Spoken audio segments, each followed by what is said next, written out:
नमस्कार दोस्तों, टीटी को लेकर के एक बहुत ही बड़ी अपडेट आ रही है। इस वीडियो में आज आपको डिटेल में पता चलने वाला। तो चलिए हम लोग बिना देरी को स्टार्ट करते हैं। यहाँ पे एलपीए दायर का भी बात करेंगे। टीटी 10 साल का जो है, जो बातें निकल करके आ रही है, नियुक्ति होगा या नहीं होगा, उस पर भी आगे हम बात करेंगे। और आदेश क्या है कोर्ट का। सबसे पहले आप यहाँ पे देखिएगा तो पूरा शुरुआत से हम चलते हैं। 1 सितंबर को मीना कुमारी के केस का फैसला आया, आपको पता होगा।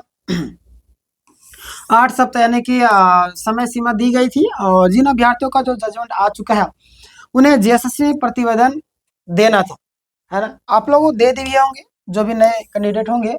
पुराने कैंडिडेट है उनको पता होगा तो दे दिए होंगे, है ना। अब देखिएगा, अभी ये भी आपको जैसे जैसे अभी सेम की तरह मतलब कि जजमेंट जो सेम तरह जो जजमेंट है अन्य अभ्यर्थी के पक्ष में आ रहे हैं, उन्हें भी इसी आधार पर मौका मिलना चाहिए। उन्हें क्या चाहिए? इसी आधार पर उनको भी मौका मिलना चाहिए।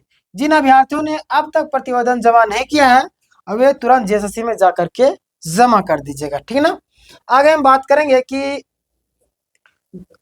जो आपका 2034 अभ्यर्थियों की जो नियुक्ति का जो आदेश था उसको लेकर के हम बात करेंगे। यहाँ पे देखिएगा, कोर्ट ने साफ कहा था कि 2000 यानी कि जो 34 पिटिशनर्स को जेएसएससी में प्रतिवेदन देने के बाद, है ना, नियुक्ति पर कार्रवाई की जाए। क्या? नियुक्ति पर कार्रवाई की जाए। और अब देखिएगा, लेकिन अभ्यर्थियों का कहना है कि सीटें 2034 नहीं है। अब जो अभ्यर्थी का कहना यह है कि सीटें जो आपका 2034 नहीं है, यानी कि यहाँ पे ध्यान दीजिएगा आप लोग कि असल में 8000 9000 पद खाली है। देखिए 8000 9000 पद खाली है। और देखिए यहाँ पे कि 3400 3700 ST/SC सीट का सरेंडर का मामला भी निकल करके आ रही है। कि देखिएगा यहाँ पे कि क्या बातें सामने आया है, यानी कि सरकार ने 3400 से अधिक ST/SC सीटें सरेंडर कर दी है, जबकि ST/SC के योग्य और क्वालिफाइंग जो आपका क्वालिफाइड अभ्यर्थी है वो मौजूद थे, है ना। ST/SC जो भी अभ्यर्थी है और खुद कोर्ट में पिटिशनर बने हुए। देखिएगा, अब सरकार की मंशा जो साफ साफ झलकती, मैंने पिछला बार भी बताया था, मैं हर एक वीडियो में बताता भी हूँ कि सरकार की मंशा साफ साफ है कि सरकार क्या चाहती है, वो लंबा खींचना चाहती है। मामले को क्या करना चाहती है? वो लंबा खींचना चाहती है, ताकि उनका कार्यकाल जितना टाइम बचा हुआ है कम से कम, अब जाहिर सी बात है कोई भी वैकेंसी हो, विज्ञापन कुछ भी हो, क्लियर कर देंगे तो लोग नया विज्ञापन की मांग करेंगे, है ना। इसीलिए वो जब ये विज्ञापन निकालती थी त्रुटियां निकाल देती उसमें, है ना। विपक्षपाल में एज रिलैक्सेशन भी नहीं दी, अभी निकाली है तो इसी तरीके से लगातार त्रुटियां रहती है। वो चाहती है, क्या चाहती है? देखिए, वो चाहती है कि लोग हैं जाकर के कोर्ट कचहरी में जाकर के फंस जाए। अब कोर्ट कचहरी का जो मामला ऐसा होता है कि लंबा से लंबा समय चला जाता है, सालों चला जाता है, 2 साल चला जाता है, इतना लंबा केस चलते रहता है और छात्र का पैसा फंडिंग करते आते हैं, पैसा सब खत्म हो जाता है। सरकार हम ही लोग का पैसा को तो यूज करती है कोर्ट में, है ना। और हम लोग 1-1 रुपया 2-2 रुपया 500 1000 100 200 50 रुपया इस तरह के चंदा कर करके हम लोग केस लड़ते रहते थे। इसी तरीके से मान लो बहुत ही मतलब क्या बोले, दयनीय स्थिति है झारखंड के लिए।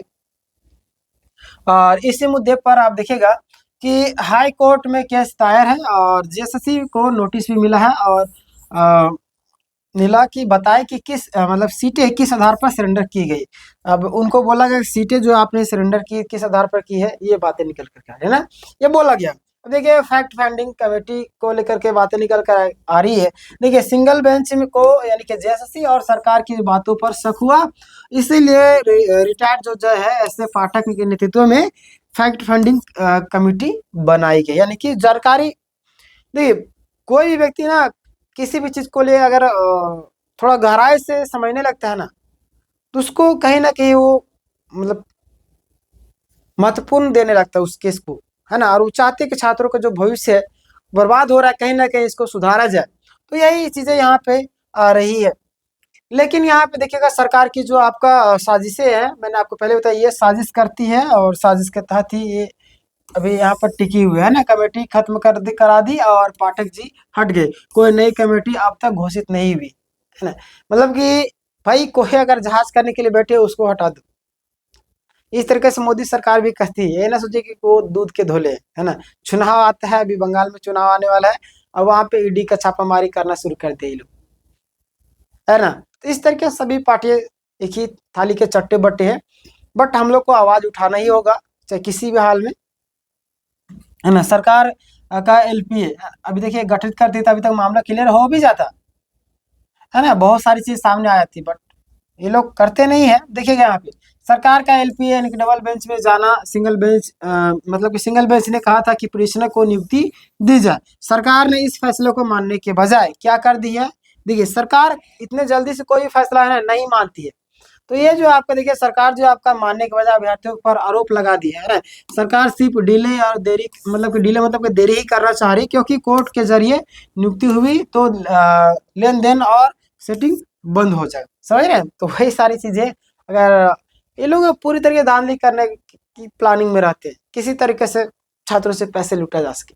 एक वीडियो देखिएगा इरफान अंसारी का, काफी तेजी से वायरल हुआ था, है ना, फील्ड वर्क को लेकर के। हाँ, फील्ड वर्क कोई या कोई एग्जाम था उसको लेकर के।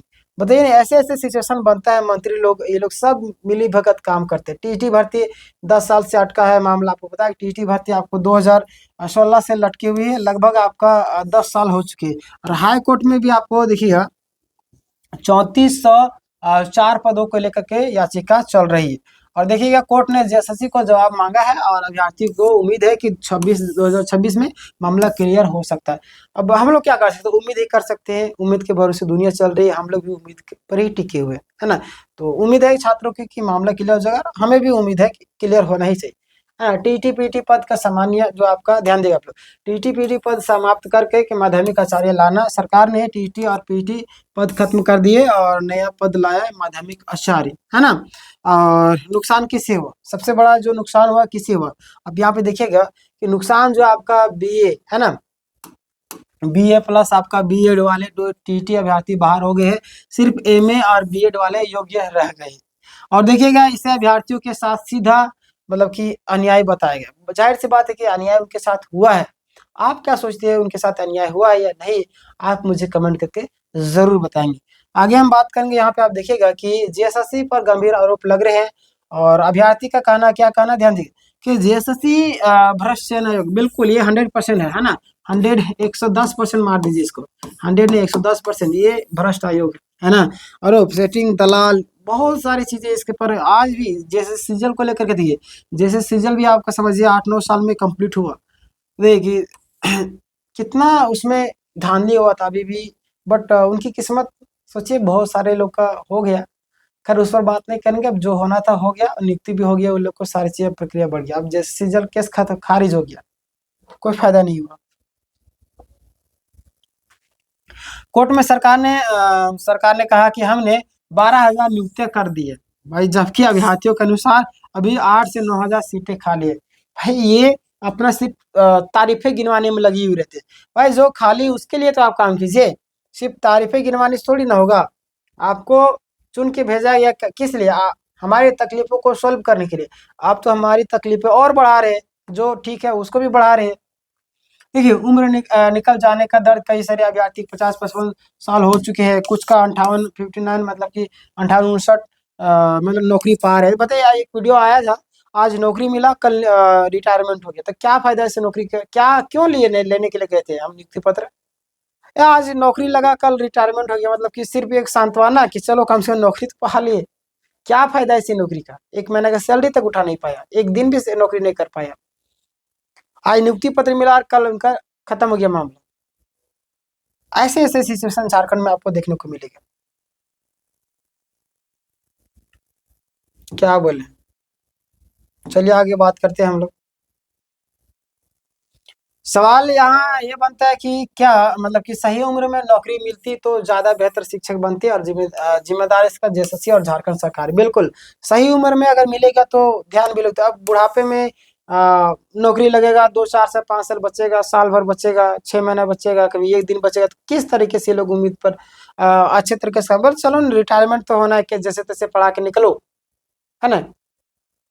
यही इनके मन में सोचते होंगे ये लोग, है ना। देखिए आगे की रणनीति क्या है, अभ्यर्थी एकजुट रहेंगे, जरूरत पड़ी तो सीनियर वकील से भी बात करने की जो बात है वो चल रही है। आप जिनके माध्यम से आप लोग पिटिशन वगैरह बनते हैं उनसे कांटेक्ट कर लीजिएगा, है ना। सुप्रीम कोर्ट के अधिवक्ता भी लाए जा सकते हैं मांग, यानी कि मांग करने पर।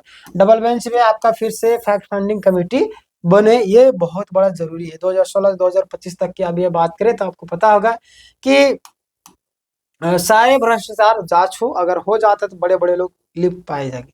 जिस सीजन में भी ऐसा ही होता, बट अभी देखिए पचतारा सर को जेल में डाल दिया, कुणाल सर को भी वही हाल कर दिया गया है। बहुत ही दयनीय स्थिति है। अंतिम संदेश आप सबके लिए कि घबराने की जरूरत नहीं है आप सबको, केस मजबूत है, सरकार डबल बेंच में गई है। हम लोग भी पूरी ताकत से लड़ेंगे, तन मन धन से एकजुट होकर के रहना आप सबको जरूरी है। नीति भी मिलेगी और गड़बड़ी करने वाले को बेनकाबी है। जिनके माध्यम से आप लोग पिटिशन वगैरह बनते हैं उनसे आप कांटेक्ट में बने रहिएगा, सारी चीजें होगी और मैं आपको अपडेट देती रहूंगा। ठीक है, तो ये था आपको पूरा कंप्लीट डिटेल। अभी इस पूरी प्रक्रिया के बारे में आपका क्या कहना है, आप कमेंट करके हमें जरूर बताइएगा। मिलेंगे नेक्स्ट वीडियो में, तब तक के लिए धन्यवाद।